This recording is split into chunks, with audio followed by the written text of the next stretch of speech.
Well, good evening, everyone, and a very warm welcome to our webinar this evening, which is a very exciting topic for those of us who work in primary care, and that's about how to support our patients to ensure they have the best physical health possible. The original idea for this came, of course, from when everyone was in pretty significant isolation with COVID. Some of that is now lifted, but as we go on, we are going to have times where that isn't going to be the case. And also, of course, older people, more vulnerable people are going to have to take great care of themselves. So before going any further, I would like to acknowledge the traditional owners of the lands that we meet all across the state. In particular today, to remember that it's National Sorry Day, which is a day for us to acknowledge the strength of the stolen generation survivors and to reflect on how we can all play a part in the healing process for our nation. All right, over to you, Chris. No, this is Michael. Hi everybody, thanks for tuning in tonight. So we'll get stuck into the presentation. So some of the objectives we're hoping to cover tonight in relation to the frailty, both from primary and secondary consequences of COVID-19. So we'll be looking to how we're going to screen frailty in the COVID population, as well as looking at some appropriate tools and treatments for frailty. At the end, Chris will jump in and go through the telehealth assessment and safety aspects of delivering exercise and assessments within the COVID-19 pandemic. Next slide, thanks. Okay, so who is at risk? So there's updated statistics from about an hour ago. So in general, we know that older adults over the age of 60 or 65 are at risk. Now that's not particularly because of age itself, although there are some decreases in the immune system with age as we do get into that older age bracket. It's mainly due to some of the underlying medical conditions that older adults do have and the increase in frailty that we also see with this age bracket. So some of the conditions that we've noticed have a higher risk of contracting COVID-19 are hypertension, diabetes, cardiovascular disease, and respiratory disorders. So a recent meta-analysis by Yang in May 2020, so all this research is coming out quite fast, finds that there is a quite high prevalence of these conditions amongst people who are contracting COVID. Now, there are some links that are being drawn and being evaluated between ACE inhibitors and angiotensin receptor blockers, but that's not particularly the focus of this talk, but we just know that these people have a higher risk of COVID-19 infections, as well as a higher risk of comorbidities and disability following these infections, okay? So one of the underlying messages is that there's an increase in frailty in this cohort, and that has a role both in the infections and in the recovery from COVID-19. Okay, next slide, thank you. Okay, so what exactly is frailty and why does it matter? So frailty in basic terms is a state of increased vulnerability. Okay, it's a decline in reserve and function across multiple organ systems. Okay, so that results in a reduced ability to cope with everyday or acute stresses. So we know that frailty results in an increased risk of adverse outcomes. So injurious falls, delirium, cardiac complications, infections, and mortality. Okay, but frailty also affects the recovery from common things such as influenza.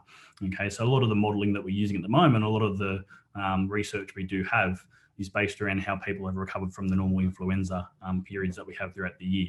So we know that 30 days post-discharge for people that have been discharged from hospital from having influenza, there's an increased risk of worsening of state, worsening of frailty, and also mortality in this population. Okay, so there's a 30% increased risk.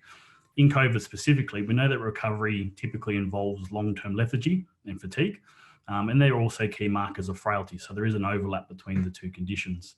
A recent New South Wales Health report indicates that only about 50% of older adults actually are fully recovered from the COVID-19 infection by the 20-day mark. So getting on to 3 weeks, only 50% of this population has kind of somewhat fully recovered or reached an outcome that is as considered recovered. Whether there's still some residual effects, we're not quite sure.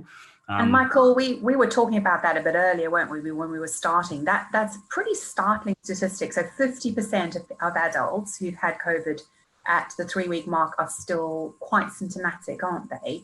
And yeah, that's going to have a big impact on their functional, what they're able to do day to day, whether they're able to go to work, whether they're able to exercise.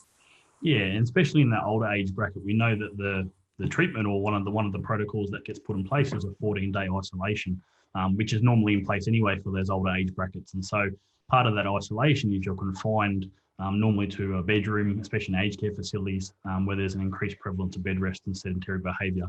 And we go through a little bit later about some of the obviously deleterious consequences of bed rest on older adults. But what we also know from some of the modelling is that it's not so much the baseline levels of frailty that predict outcomes and mortality, but we know that rapid changes in frailty status tend to predict 1 year mortality. So someone who may be slightly less frail, who has a rapid change, such as from the flu, can also have a much worse prognosis than someone who might have a lower level or a high level of frailty at baseline.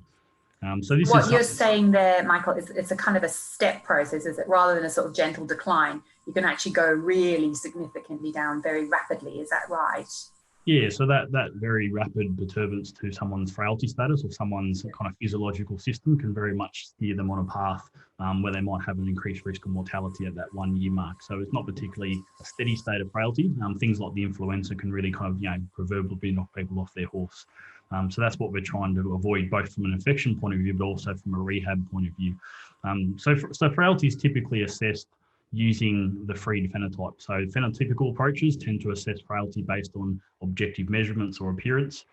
So Fried phenotype you can see there in the box, all revolved around weight loss, catabolic kind of consequences of aging as well. And with the clinical frailty scale that's often used in healthcare systems, it's basically characterising someone based on the level of dependence. So both NICE and the British Geriatric Society have released guidelines characterising the increased need to screen for frailty, both in research and within hospital settings, okay, because they understand that this is going to affect prognosis post-infection. Next slide, thank you. Okay, so what we're looking at here is that there is a potential that we're going to see a bit of a frailty epidemic in terms of what's coming after COVID. So the actual rate of COVID infection themselves, especially in Australia, is relatively low compared to some of the consequences we might be seeing from the isolation protocols. So if you look at number one, okay, when we look at that point there, this is a study that Australian cross-sectional study, looking at the particular differentiating factors between people in the community that were not frail and that were pre-frail and frail. Okay, so when you're looking up at number one, you've got people in the community at the moment who may be waiting for elective surgery or may have chronic diseases but minimal disability. Due to this waiting and increased sedentary time, these people might be making a transition in the coming months to a pre-frail status where they might need more assistance or they might not be as independent as they might once thought. We know that at least... Michael, just to interrupt there and ask a question or an observation, this is a particular concern to general practice, of course, to community, where we have a lot of people now in sort of the waiting room for knee replacements, hip replacements, where there's no elective surgery happening at the moment, and Cat 3 and Cat 2 patients are not really being seen unless they're very urgent. Are you able to give us some idea of how quickly we might see someone deteriorate in that condition? Say, instead of waiting 6 to 12 months for a hip or a knee, now they're going to wait for 18 months. Is that going to make a significant difference, do you think? I mean, that might be something more specific to Chris in terms of Chris's experience as a physiotherapist. Chris, do you want to jump in and Yeah, most definitely. I guess it really ties back in with a baseline level of function and any kind of comorbid related issues, whether or not there's significant pain. So it's low quality evidence, but the stuff that does exist suggests that if they're experiencing chronic pain and they're at an at-risk population otherwise for COVID, that surgery is probably not going to be the best option for them because they're still going to be experiencing chronic pain afterwards. That's what the research is currently pointing towards. And so they might not actually get benefit on that short term. So a few of the strategies that are kind of discussed later on in the webinar will be kind of more focused towards addressing that more specifically. Thank you. When you look at some of the factors that differentiate between these people that are not frail and pre-frail people, we see that it's a general decrease in physical function and balance, as well as some of the sensations and peripheral neuropathies that are associated with some of those chronic diseases such as diabetes. So people that may not be seeing their GPs as often or may not be managing their chronic conditions as adequately might now be making this transition to that pre-frail state where they now have some dependence or now have some limitations in daily activities. In number two, so people moving from that pre-frail to that frail state, what we see is, in addition to sarcopenia, which is the clinical loss of muscle and strength, we also see there's a lot of psychosocial factors that differentiate these stages. So these are the people in the community that may be living by themselves, maybe in an old federation style house, that are just managing daily life at the very minimum. So they're not particularly able to do those higher order chores. They need assistance with some aspects of living, and they're really just holding on to that independence within the community. So these extended isolation protocols, and the fact that these people are staying inside their house, these older adults are staying inside their house for extended periods of time, you're kind of accumulating that catabolic effect of, no sunshine, no activity, increased sedentary behaviour, as well as as well as all the anxiety and depression and loneliness that people are experiencing at the moment. So these people in the coming months might be transitioning into those higher care arrangements, where they might be going to assisted living or residential aged care facilities.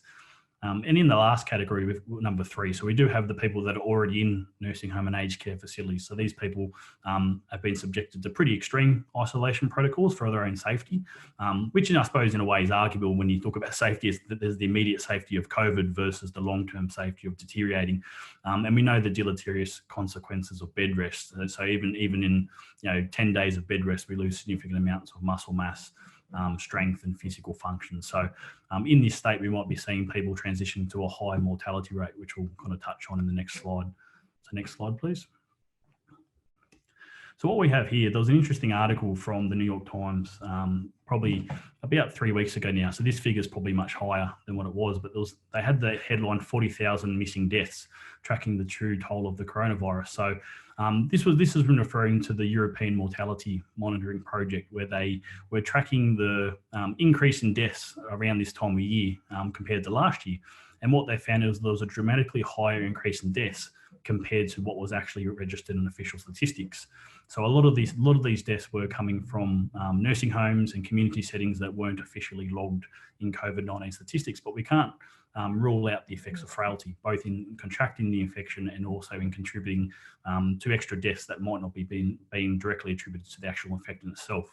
So when we look at the ways that COVID might affect, especially the older and most vulnerable people in our community. So we've got COVID-related causes of death and disability. So we know that from the early data coming from China, that in those that were hospitalised, more than 91% were hospitalised with pneumonia. And of those 91%, 41% went on to develop acute respiratory distress syndrome. Okay, so the long-term prognosis of people with acute respiratory distress syndrome is not too good. We know that over a 5-year period they have a decrease, and this is just in general, not related to COVID in particular, but we know they have a particularly noticeable decrease in physical function or death over a 5-year period. So the long-term progression to the interstitial lung disease and all these diseases that result in a very progressive and rapid decline is not quite known yet, and COVID needs to be investigated further. But what we really... Michael, I've got a question that's come in here. I think this might be a good point to ask. Just wanting to ask about what the predictive factors are in trying to predict frailty in our aged population or in a vulnerable population. Yep, so what type of things predict frailty? So I think in terms of, it depends what stage you're at in terms of where you're at in the community. So if you're out in the community, if you want to go back to that previous slide, maybe potentially, just the one with the curve, what we find is that things that kind of predict frailty, especially in those people that are pre-frail, are living alone and poor sleep quality, a lot of psychosocial things. So you also got that poor lung function, which is particularly prevalent relevant at this stage with the COVID pandemic and the influenza season. But a lot of things that also predict frailty is the onset of sarcopenia. So those that are sarcopenic tend to be 6 times more likely to become frail over a short period of time. Michael, can you just say that a little bit more slowly? People who are sarcopenic, which is measured how? At what point does someone become sarcopenic? Yeah, so I'll touch on a little bit later, but basically with sarcopenia, it has changed recently. So the new guidelines come out, I think 2018, 2019, and it's primarily diagnosed by a decrease in strength. And so these are measured by very simple tests, so chair stand tests, short physical performance battery, grip strength, and basically the loss of strength is below what we consider acceptable cutoff for older adults. So if you've got sarcopenia, you're 6 times more likely Yep. So there are some statistics that estimate it that high, and it does depend on what settings you are in. We do know that with the loss of strength, often there's a loss of muscle mass as well. So when you losing the muscle mass is what you need, what is needed to confirm that diagnosis of sarcopenia. So it's both the loss of muscle strength and of muscle mass. What we know especially from cognitive impairment studies, is that the loss of strength tends to be strongly associated with this loss of cognition. The muscle mass, very much from the metabolic side, is associated with a lot of those consequences too. On top of that, if you do have a loss in physical function, that then classifies you as severe sarcopenia. Okay, so the loss of gait speed and the loss of being able to ambulate, that also classifies a person additionally as severe sarcopenia. So it's a very strong risk factor. It does increase the risk of falls. It's very there's a lot of overlap with frailty in this case, because there's a lot of the same kind of physical phenotype that you come across. Yeah, thank you. And Bree, if you wouldn't mind going back to the next slide, that the excess deaths is obviously something that GPs have been, community care have been very, very worried about from the beginning, because of the collateral damage of people not being able to access the usual care, or feeling frightened about accessing the usual care. And absolutely, the statistics coming through from Europe and the US are pretty frightening in terms of that excess mortality. Luckily, we don't appear to have seen that in Australia at this point, which is good, but very interesting to see that. Yeah, and so we know that with the isolation protocols that have been enacted, especially in aged care. Now I've got an image down there from a recent case report we published. So that's one of our participants who underwent basically one of these deleterious spirals that you see with falls, fractures, delirium, infection, falls, fractures, delirium, weight loss. You can see over a period of minimal 9 months at least, you can see this massive change where people can lose 15, 16, 17 kilos of body weight just from extended bed rest. And that changes with things such as, you've got reduced hepatic function with extended bed rest, osteoporotic changes, all these things, and even just something as simple as not being able to get outside as much in aged care facilities and having that low vitamin D. And you can't underestimate the effects of prolonged social isolation as well. So the data indicates that there's a 20 to 30% higher risk of mortality from people that are identified as being lonely in aged care. Okay, next slide, thank you. Okay, so the good thing that we've discovered about frailty is that it's highly amenable. Okay, so there are aspects to frailty. It tends to sit separately to the disease itself. So frailty is a syndrome, a clinical syndrome that kind of tends to develop alongside diseases and increases the risk of adverse events. But there's a large treatable aspect to that. And what we know from studies in dementia and cognitive impairment is that the underlying pathology of a disease doesn't particularly equal the level of frailty that someone lives with. So often people prescribe the progression of the disease to the increased levels of frailty. But from some of the dementia studies we know from large cohorts such as the Rush cohort over in America, thousands of adults, is that the pathology can only explain about 4% of the frailty that occurs in these populations. So that's good news, because we know that physical activity is very much protective. High levels of physical activity is very much protective against frailty in the long term. And this is in adults that start relatively independently. So longitudinally, those that are most active have the lowest or have the slowest decrease in levels of function and the lowest prevalence of frailty. But the first step we have to start with is we have to decrease the sedentary time and the bout length of sedentary time. So what we've noticed initially from data that's come out from Fitbit of all places, so commercial data that's come out quicker than any other clinical trials can kind of do this, and I suppose that is the benefits of global commercialization, is that this data can come out very quickly, is that global step counts have decreased by between 7 and 38%. And this was in mid-March, this was released, so I'd only presume that this has gone down even further, especially in some of those pandemic countries, the epicenter countries. So it is quite interesting, and this would probably represent more of the middle-aged, younger cohorts, but you can imagine this is probably much more severe in those older adult populations. Yeah, and Michael, I think this is fascinating data. We might have a sort of separate offline conversation about the reliability of some of the data, but nevertheless, as we were talking earlier, very interesting to see Spain, showing one of the biggest drop-offs there, that little red bit of the book, and that's completely consistent with what we know, isn't it? That total lockdown, which was already in place by the middle of March. Can we in Australia draw comfort from the fact that we are in the lower end of the scale there, or do you think that may well have changed more, because that was before really all the stay-at-home stuff very much took hold, wasn't it? Yeah, so I think this was released around March 22nd, which means it was probably data from a few weeks before that, which was kind of before those isolation protocols came in. I mean, we are the lucky country in that sense, and so is New Zealand when you look at the data, because of our physical isolation at the borders. I think, and we have a lot more geographical space to be able to range around and still be in our homes. We're not so population dense. But it is quite interesting. It is step counts, and I've worked with a lot of actigraphy and that kind of study, which is probably the gold standard in measuring people's activity levels. But step counts do give a very crude estimate. And considering that older adults accrue most of their physical activity through walking, I think it is a quite reliable estimate in that sense that this is probably much higher in our older age bracket who might not be using Fitbit devices or unlikely to be using devices. And Michael, before we go to the next slide, would you just unpack a little bit that wee little slide, the graph at the bottom there? So basically, in terms of high levels of physical activity, this is sufficient generally in middle age and early onset of the older age brackets and people that are quite independent. But as we start to dip down, this is what this graph shows here. It's from the British Geriatric Society.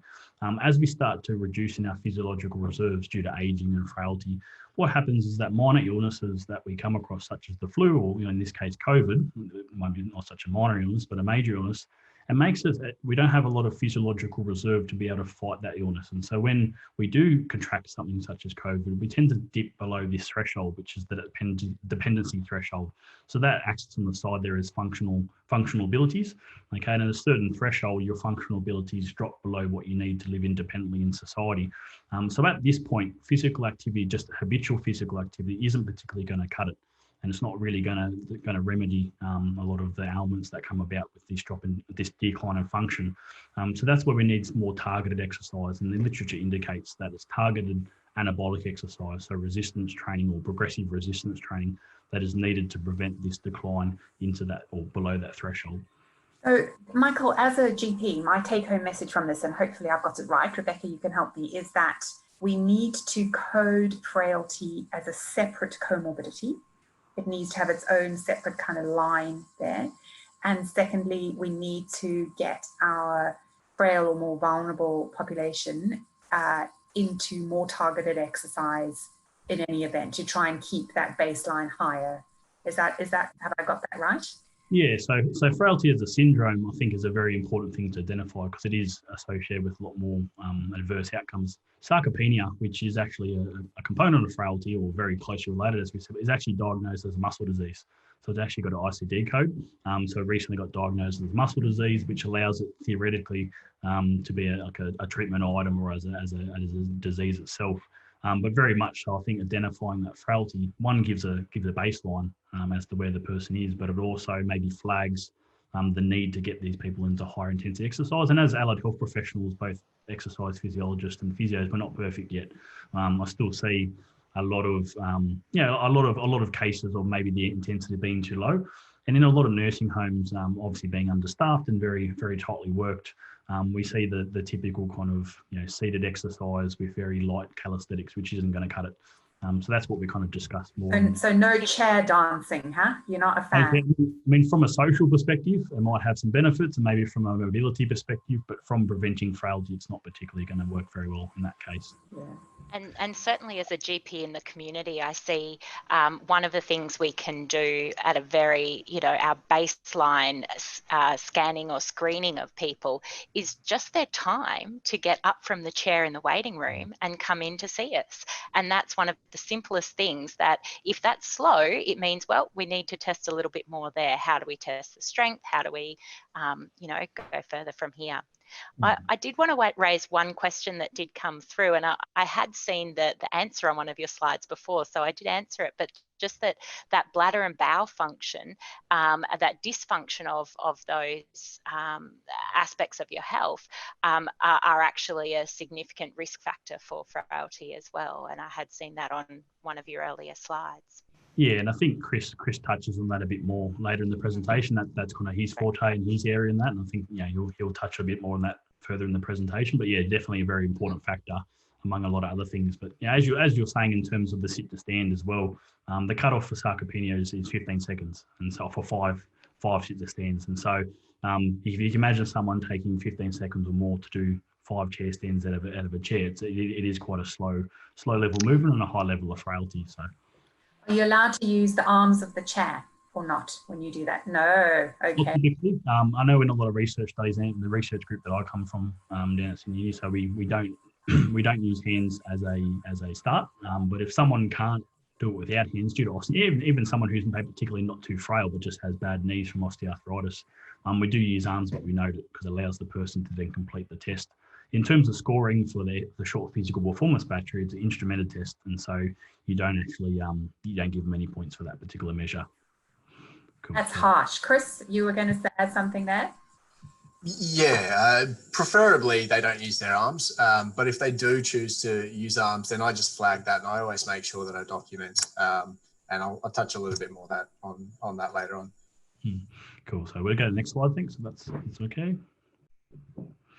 Okay, so exercise will have various roles in terms of preventing frailty in this epidemic, and you can see across there a very famous diagram from Linda Fried, who very, very much defined this phenotype of frailty in this space. So we've got the direct rehabilitation from COVID-19 infection. So as we were talking before, there's a long, drawn out recovery from this illness.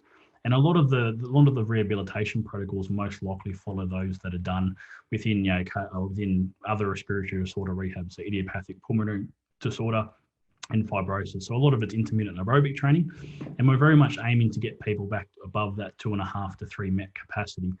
So that equates to about 8 to 9 meals per kilo of oxygen, which, to put it in simple terms, that's about what older adults spend the majority of their physical activity at. So that very easy ambulation around the house kind of takes place around that 2 to 3 MET range in terms of activity. In terms of the resistance training, we're very much trying to target that quadricep strength because of its far-reaching links to independence and everything else in this population.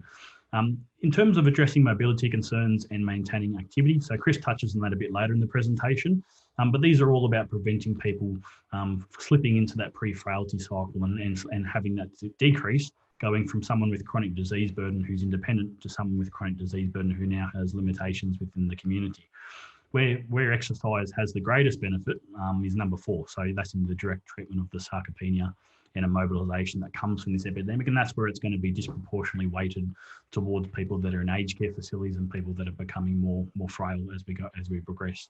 And that's where that diagram kind of hints towards there. When we look into the diagram with the sarcopenia, that's what we're trying to address at the core of the frailty.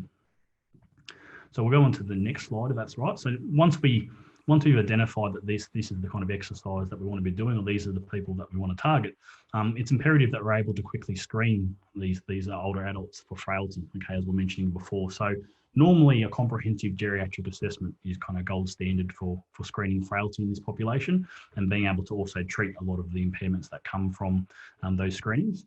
In the current climate with the challenges that we do have from isolation and telehealth screenings, we need to be able to quickly identify these particular adults that might be at higher risk. Okay, so the recommendations from the most current guidelines for frailty, so the Asia Pacific Clinical Practice Guidelines, recommends that a validated tool is used. So the Rapid Geriatric Assessment Scale is what you can see up on the screen there. It is a bit small. It's more just there, so you have an idea of what it looks like. Up in the top left corner of that particular questionnaire is the Frail Scale, which is a very simple questionnaire that can be administered in probably less than 2 or 3 minutes. That asks someone about their levels of fatigue and weakness and exhaustion in everyday activities. It is geared towards an American population in terms of blocks and how many blocks have you walked and those kind of things and flights of stairs, but you can very easily and readily convert that. So once we have identified this population and people that might be at high risk, if possible, it's good to quantify and assess this risk too, okay? So be able to characterise the frailty in this cohort. So physical performance measures like we mentioned before, so grip strength, habitual gait speed, short physical performance battery, which is a very standardised test that mostly anyone can administer. It's a verbatim test that people can administer out in the community. Even caregivers could administer it as a form of assessing their loved ones if they are in isolation. Delirium and cognitive assessment. So one of the big things happening now is probably a trouble that a lot of GPs can identify with is being able to assess someone's cognitive decline when you haven't got a baseline. So given that we're going to go through a bit of a period where people might be subjected to an extended decline in frailty, it's important to have those baseline measures from simple tests such as the mocker or the clock draw or those kind of cognitive tests. and also to be able to identify delirium when it presents. And so being able to characterize someone's normal level of cognition also helps to identify rapidly that delirium that might be on presenting and causing that person kind of a catabolic decline. And that ties into assessing the medications, and so the appropriateness of people's medications. And that's, that's obviously the role of the GP and geriatricians and specialists, but the allied health professionals also play a role in that, in being aware of potential high-risk medications that may be prescribed to their patients at this time, okay, especially with, the increased levels of sedentary behaviour, the weight loss and those kind of things that happen. There is also a change to that hepatic function, which could affect the way that those medications work, especially if people aren't seeing their doctors as regularly at this time. Thanks, Michael. We've got several questions. They're starting to flood in. Remember, I said at the halfway mark. Beck, I don't know if you want to give some of those to Michael and Chris. Yeah, so first of all, I think you've given us some tools here to sort of screen and quantify, but are these tools readily available for GPs to access, and where might we access these tools? Yeah. So we've actually put all these resources at the end of the presentation on a slide, and so after this presentation, obviously the video cast will come through, but we're also going to send a PDF version, and all those references are all hyperlinked. So in terms of, the SPPB is widely accessible. You can easily find the protocol online. The frail scale is openly accessed. You don't have to have any library research password or anything else. Stop-start criteria, you can find versions of that in the BEERS criteria very easily. And the mocker is actually licensed openly. So a lot of cognitive tests are behind kind of paywalls, and you're supposed to pay license fees. The Montreal Cognitive Assessment is a very quick assessment, similar to the MMSE. It actually has a larger executive component. That's actually available free for use, as well as the 4AT, which is that delirium test. But at the end of the presentation, any of the tools and assessments we're kind of measuring here they're actually hyperlinked, which when you get the PDF, you'll be able to access. Yeah, and that leads on to one of the other questions, which is the PDF available after, and for that matter, the recording of the slides available after the session? Yeah, so yes. Yeah, we will. It'll be available to all participants. They'll be sent the link, and it'll be up on the GP websites as well, the JCU website. So yes, is the answer to that one. Fantastic. Can you give us a little bit of insight into the SPPB testing and the practical assessment of that, as opposed to its use as a research tool? Yeah, so the SPPB is designed to be readily administered by any kind of professional. It doesn't have to be a health professional. It does help if you have the health professional medical background. But the instructions are given verbatim so that people can actually pick it up and read it and basically administer it just by talking through. It involves 3 components. So you've got gait speed, where you assess someone's usual gait speed. You've also got the sit to stand, where you assess someone's ability to rise and sit over stand 5 times. And you've also got their balance. So it's very simple. So narrow, semi-tandem, tandem. Okay, positions on the floor, and you assign a point score to each of those each of those tests based on their time. Okay, so if they score between a certain time bracket, you give them a 0, 1, 2, 3, 4. 12 out of 12 is considered full function, where below 10 you start to get into that more risky, the higher risk of adverse events, where I believe for sarcopenia below 8 is the cutoff. So it's a very easily administered test. You can find a plethora of videos online that show you how to administer it, and it can even be administered virtually as well. You can actually have virtual SPPBs, which obviously. Yeah, and Michael and Beck and Chris, as we were talking earlier, this seems to me something that practice nurses might be very interested in skilling up on, isn't it? That it could, and the more I think about it, it probably should be part of our over 75 health assessment. Absolutely. Which I must say in our practice it currently isn't, and I'm just rapidly making some evaluations here about how it will be to get that in. So from what I understand, Michael, it's fairly straightforward, is it, to both understand and administer? Yeah, and it's meant to be administered verbatim, which sometimes makes it harder itself. If you understand the test, you want to administer it in your own language in terms of the way you want to talk, but it's meant to be administered verbatim in that sense. But it is, you can very much read it off the sheet and get people to do the test, and it's a very safe test with supervision, so it doesn't require too many challenging positions, as long as you have the appropriate tools to hold around you and that.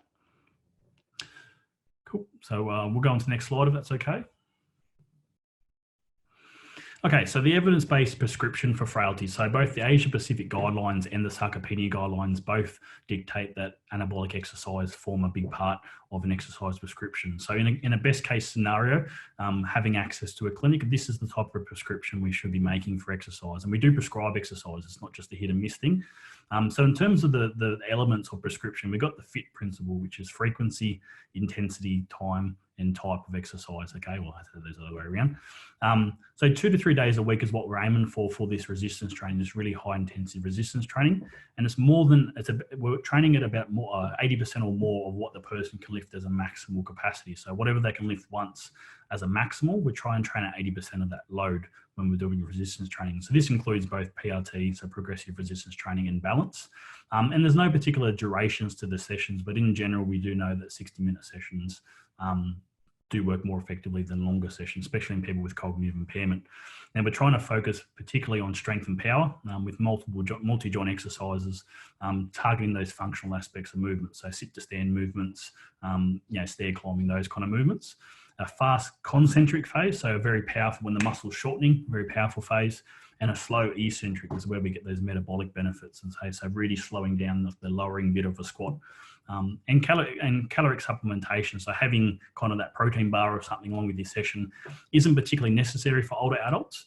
But if you have identified someone as malnourished or at risk of malnourishment, you should be trying to replace the energy that you may be taking out of their daily routine due to this caloric supplementation, or due to this resistance training. So that's something you have to consider.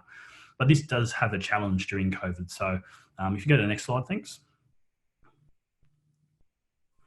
Okay, so there's the principle. So we can maintain frequency, the type of exercise to a certain extent. We do have limited resources, and the time and duration of these particular sessions. And we do have funding models, which Chris explains a little bit more in a moment.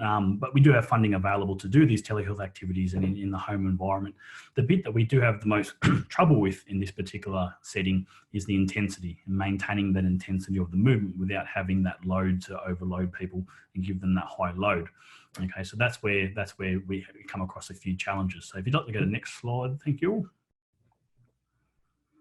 Okay, so in terms of maximising intensity, as we were talking about before, those pictures on the left, seated exercise classes and nursing homes, often they're done from a litigation perspective as opposed to a beneficial perspective, but they're not going to cut the mustard. So they're not going to particularly change the level of frailty in participants. You might get a bit of mobility benefit from moving around the joints and some social benefit, which is great. But in terms of preventing that frailty, these are not sufficient. Okay, so maximising intensity and isolation with resistance training, again, trying to use those functional movements. So squatting, lunges, stair climbs, based on someone's ability.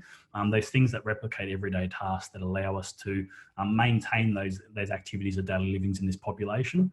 Where safe, you can use unilateral movements, so one-sided movements to try and increase the load on a particular limb. Okay, but we're really focusing on that slow eccentric phase and that powerful concentric phase. So the very slow phase is what we need physiologically for muscle growth. So if you're thinking about a squat, it's that lowering phase where your muscle's getting longer under tension. That's what we need for the hypertrophy and the muscle growth. From the concentric phase, that's the very powerful up phase. So the rising out of a chair, the stair climb, all those functional activities that we use. Now, isometric exercises where the muscle's under the same tension for the duration of the exercise and not shortening or lengthening, those exercises are quite safe to do, and they can actually prolong or can actually increase muscle strength over a short period of time in that range of motion and minimize the loss of muscle during periods of isolation. So they might also be quite safe alternatives. And the types of muscle groups that we do try and target include those ones that are associated with independence. So hip and knee extensions, hip abductors, which are very involved in balance and balance recovery, ankle planters and dorsiflexion, so the muscles of the ankle, and those elbows extenders, so basically your triceps, so being able to push yourself out of a chair to continue ambulating. And with the balance, same principles apply. You can use dual tasking cognitive training with balance therapies, okay, but obviously this is very much dependent on the safety. If someone is in that high risk situation, we do want to have that support. And with the aerobic training, it might be quite difficult in isolation, but you're very much using it to try and break up those sedentary periods throughout the day. So if you can get to that moderate intensity, which with the talk test is where you're able to talk, but you have to take a breath every couple of words or every couple of sentences, that's that kind of moderate intensity we're trying to get people to. Again, walking is the main modality. It is quite hard to get to that intensity, but we are using that to try and break up sedentary time. So Chris is going to... There's certainly a suggestion from the audience here in terms of we might be able to get to that aerobic intensity, wanting to know if Zumba is appropriate for elderly to participate in, and that some aged care homes can incorporate these sorts of classes into some activities, and they could potentially be done online. And I love the idea of my oldies in the aged care home doing some Zumba. That sounds fantastic. Yeah, I don't know that question was from Peta-Ann. No, because we've been talking about Zoom bottom, haven't we? Zoom bottom, Zumba. Yeah. So, we might do, just in the interest of time, sorry, Mike, we might go across to Chris and let him do his slides. And then I told you we were going to run out of time, didn't we? So Chris, let's go to you, and then we'll come back to the questions if that's okay. And Chris, I cannot believe that you still went ahead and showed the slide after all us moaning and groaning. Off you go. Look, welcome everyone. It's a fairly complex slide, and I guess for all of you already engaging in telehealth, it just shows you how complex it is in terms of delivery of service. So I think it's really important to identify that a service should really only be provided by a telehealth where it's safe and clinically appropriate to do so. And when we're talking about this, it becomes incredibly important to make sure that we're safe with the patients and the people that we're working with. When we're looking at allied health involvement, particularly with the expansion of the current MBS items available for working with individuals, they still do need that referral from your GP system and from your medical system to allied health. So if you are looking at getting allied health on board or incorporating them in your current services, it's something really worthwhile flagging there. So I don't really want to spend too much time on this slide. So next slide, please. I think it's probably more important to talk about some key assessment considerations. So Michael said it earlier, but basically we know that age isn't that main risk factor. It's all those comorbidities that come along with age. With our assessment considerations, we really need to identify that elderly people aren't a homogeneous population. So when we're looking at this, we need to consider our metrics and what we can do to make it easier on ourselves, on our patients, on our workplace. So when we're looking at this, you need to think about one, best practice. Okay, we need to maintain this as much as possible. And two, think about changing our metrics a little bit in the sense that can we start to utilize patient reported outcomes just that little bit more? And there's a lot of information that exists out there and a couple of tools within the resource kit that we've got at the end, which I don't have time to go into at the moment. But a couple of really useful things that I think is worth flagging when we're looking at a multifactorial assessment is that you can use a bit of a smoke and mirrors approach with a couple of different things. So when we're, for instance, looking at a musculoskeletal assessment, I'll work within a larger neurological population, and I have a lot of people come through with learned non-use. So when we've got this population, I'll get them to us, to raise their arm up, and they won't do it. But if they've got a tablet and they're speaking to me on the tablet, I say, oh, look, can you give me a little bit of a view up and around the room? Now this works twofold. I can actually assess the range of the shoulder, and I can also get a nice view of their room. So I get a little bit of a home assessment going as well. So if I just move to the side here, you can see my background. You go, oh, he might exercise. He's got a gym ball in the background. He's got a bike. But I can also start to identify there's a rug on the floor. That might be a bit of a trip hazard. What you're not seeing when you've got this stagnant screen is all the mess to the left. Now, Peta-Ann, bear with me. I'm going to show you the mess that I've hidden. All right? So lots of crap. Now, this is because I've been working from home for the last 2 months or so, but it's also a good indicator to see that that aspects that we don't really get to see in terms of our patient lives. We've got to rely on, unless you're working, door-to-door type service. With our general considerations, we're also looking at changing it in terms of a musculoskeletal assessment. Again, I use this as a physiotherapist background. And what Rebecca said earlier about turning it functional, all right? How quickly can they stand up and sit down? Can we do that once? Can we do it 5 times? If they can't do a 5 times sit to stand, I'll look at just timing it. At the end of the day, if I don't have any outcome measure, nothing fits, nothing works, I'll time the movement, and I'll use that as a pre and post outcome measure. And with consent, I'll also record the movement as well, just to look at actual quality of movements, joints, break it down phase by phase. Again, if you've got the time, if it's appropriate, otherwise stopwatch is your best friend. All right, next slide, please. Now, this is a little bit of a bugbear of mine. I think people just assume that as we get older, falls are just going to happen. They're part of life. by definition on screen, I've probably had 2 or 3 falls today, and that's just from my dogs running around my feet, getting up to mischief. But when we've got this bit of a cold snap that's come through, and basically we're going to see an increase in falls. Falls occur during the cooler months. They typically occur at home, and they occur on level surfaces more than anything. We're not looking at a change in surface nor a change in height. They typically go and occur kind of early to mid-morning, and that mid to late afternoon into that early evening periods, when you're starting to look at change in light, issues in terms of function fatigue as well.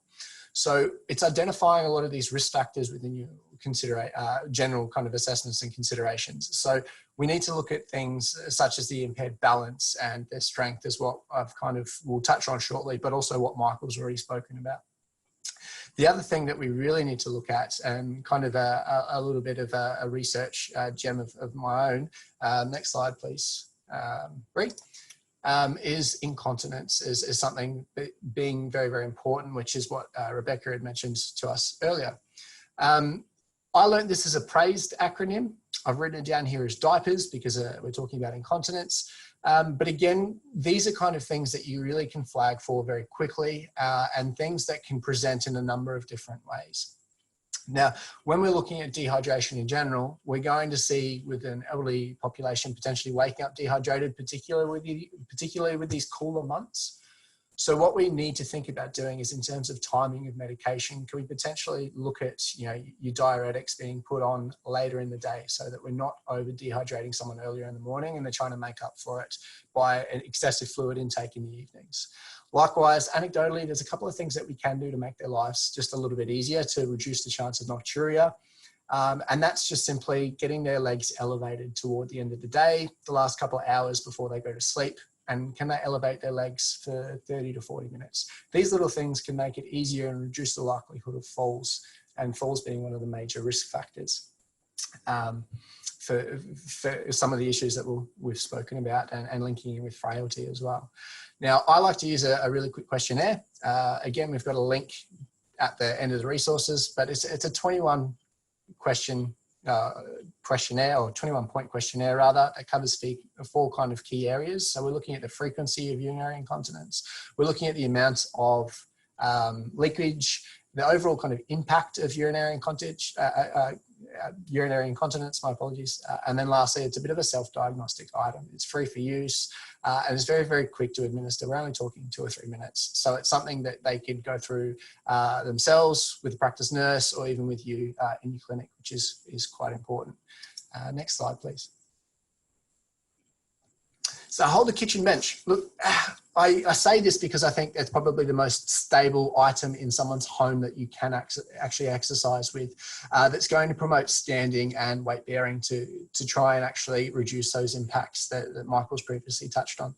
Now, anecdotally, physios have seen a change in the types of presentations that we're seeing from exercise.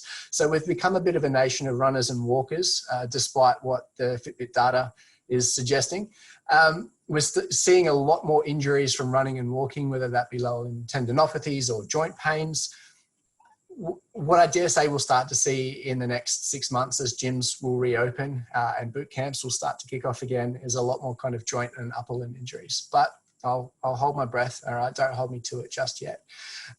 When we're looking at physical activity, some is good, but more is better. So the hyperlink that you'll have on screen at the end is basically an APA endorsed, not an exercise program, but a list of different exercises that are really, really useful.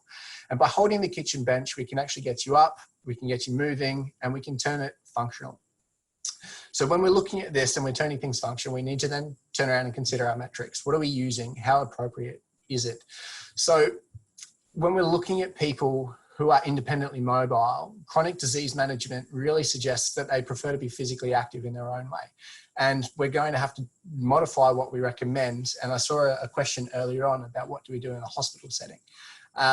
It's very difficult to try and tie in what gold standard is and where we need to try and get them to work toward.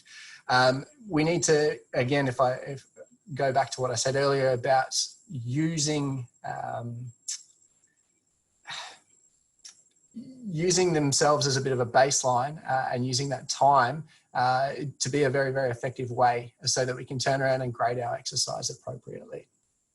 The only downside when we're looking at this is that the link that I've got on the second point there is that you've got to be aware that all the outcome measures that we do use, some of them do require permissions and licenses and things. So again, whatever you've got available to you, make the most of. Next slide, please. So also here have a few different recommendations, and they've got 25 recommendations that they came out with quite recently. And I really wanted to discuss the first 4 with you.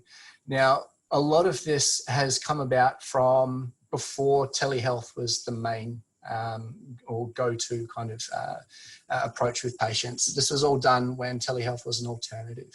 So regular phone contact doesn't take into consideration the actual visual component. So when you're working with elderly people, you need to do simple things such as making sure that you've got a good contrast with yourself, that you've got props on hand. So right above my screen here, for instance, I've got a tendon hammer, goniometer, stethoscope, so on and so forth.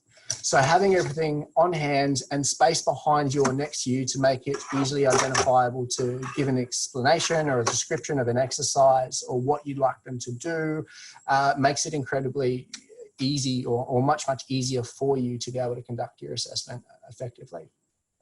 We also need to change our focus a little bit and start to look at a little bit more self-management strategies if we're not already doing so. And with that, we've got to obviously a combination of our pharmacological and our non-pharmacological approaches. And lastly, a prescription of our canes and our walkers. So our next slide, please. So when we're looking at this, you'll see the 3 red arrows on your screen here. We've spoken a little bit about exercise, and as much as we've tried to give you, we haven't been too specific. And the reason that we've done this is because we'll find everyone is different. And it's not a one-size-fits-all approach. And when we're looking at this, when we're talking about prescription of things and canes in particular, I'll have a lot of people that will come through in the clinic with a cane or walking stick, and I'll ask them where they were given that, who prescribed it, and they said, oh, I just picked up because I felt like it. And so I think this is really, when we're looking at telehealth, if we're either prescribing or we're sizing it up to make sure that they're using it effectively, we can start to use resources around the home to make it much easier and safer to do so. So I'm going to take a step back from the screen, and I'd like to just show you ways that we can measure up using a cane very quickly, very effectively. So I've got here my trusty broomstick, all right? So can you still hear me? Just give me a bit of a raise of hand, excellent. So all you need to do is put the broomstick or the mop about 10 or 15 centimeters to your side, okay? Rest your arm down by your side and then grasp the stick, all right? Now from here, you'll see here, this is where I've grasped it. I've got a pen. I can mark it off with the pen, all right? And I've got that distance. Now, if you've got a sewing kit at home, like I do, my mother didn't let me leave home without one, I can then measure up the distance to that marker, all right? So I've got my marker, I've got my measuring tape. Chris, just to be precise, are you measuring from the bottom of the broom, the hairy bits? I am. Bottom so where you grasped, yes? Yes. So what I'm doing is I'm going kind of for that wrist crease / radial styloid kind of area. And so what we can do is then make sure we can measure that up so that, well, if they don't have a walking stick or a cane, that they know what type or what height is going to be appropriate for them. If we need to readjust, they've got an adjustable one already, we can then do it that way. So that's an effective way of doing it, other than getting someone to lay down, for instance, and getting someone else to try and measure it. It becomes a little bit more difficult to explain. So I thought that would be kind of a fun way to use things around the house to try and make them actually take a little bit more motivation and take a little bit more a kind of onus on their own kind of safety and mobility around the place. So that's just something when we're looking in terms of prescription of canes and walking aids to be mindful of. And then using it around the home becomes incredibly important too. Hey Chris, I'm aware that we are unbelievably nearly out of time. Of course. Can I just take away, so summary in terms of GP from a physio point of view is that we will need to refer to you. There's no self-referral if we're using telehealth items, is that right? So for the extended items, that's correct. Yeah. Okay. It's safer to refer. Yes. Yep. All right. Thank you. I might hand over to Beck because we've got several questions that we need to get through before we run out of time. I really thought that sort of one question captures all the things that are here. So we've got the implementation, whether it's in a practice to use the tools, whether it's the implementation of, you know, trying to do some of those strength training types of things within an aged care facility, or if it's implementation into how do you do this exercise prescription into a hospital setting, any of those things, like, it comes back to how do we implement this within our you know, context. So do you have any tips on any of those things? Yep. Do you want to go first, Chris? Or? Yeah, please. Okay. Basically, you know, in terms of the divide between research and clinical practice, there is a divide, okay, and obviously what occurs in aged care facilities, but we're doing high intensity resistance training in nursing homes in the 90s. Okay, so there's no excuse these days. I know funding is a big issue that kind of comes up all the time. You don't particularly have to have those high-powered machines that we do use in research. Okay, so even those tips we went through before, getting people to actually do functional movements fast. So getting people to do things powerfully and fast is a way of increasing the intensity exponentially that allows people to get that benefit from those functional movements. So Michael, can you be specific? Getting them down off your chair fast, walking up and down a set of stairs fast, or as fast as you can. Is that what you're saying here? Yeah, so we'd be very cautious because we don't like to get very like stairs. Yes. Yeah, because you know, obviously the safety thing, but yeah, under the correct supervision, okay, getting someone to stand up as fast as they can from a chair, okay, obviously taking into considerations orthostatic hypertension and those kind of things, okay, and then getting people to be very mindful as they sit down in that chair, so very, very slow, controlled eccentric movements on the way down. That maximises the intensity, and that's much better than the, you know, hitting a balloon with a coat hanger that I used to see in nursing homes quite frequently. Chris? Yeah, I think I'll echo that, in particularly looking at that slow eccentric phase. We know eccentric quads control is a really clear indicator in terms of falls risk. So if you're having someone plonk into their chair afterwards, not talking about exercise, I'm talking about a general assessment, or even if you're seeing them sit down in a waiting room, you know that they're going to be a potential falls risk based purely on that observation. Yeah, one of the habits I try and get into as a GP in my day-to-day work is just every time I stand up from my chair, I like clasp my hands, so I'm not using the arms on my table. And I try and explain the same things to each of my patients, that, you know, just the little habits that you incorporate into your day actually change the way you move overall. So whether somebody's 19 or 90, I try and get them to think about their habits and what they do on a day-to-day basis in terms of their movement. So thank you. We come to the last minute or so, and I will ask Chris and Michael just to do a sort of take-home message for each of us. Just before we do that, to remind people that next week we're doing a mental health upskill session for GPs, or for primary care health practitioners. There'll be a sort of a toolbox session on, let's go to you first, Michael, and then to Chris, just to end for us tonight. Thank you. Yep, so take home message, increase the screening for frailty. The onus is both on medical professionals and allied health professionals. And with those quick tools, there's no reason why we can't screen it, particularly during this crisis. And that then comes down to, you know, prescribing the right type of exercise, which is that moderate to high intensity anabolic stimulus. And perhaps not just the crisis. The crisis might have spurred us on to think about. Oh, definitely. This is a long-going thing. So, I mean, this is particularly important now, but it's obviously very important all the time.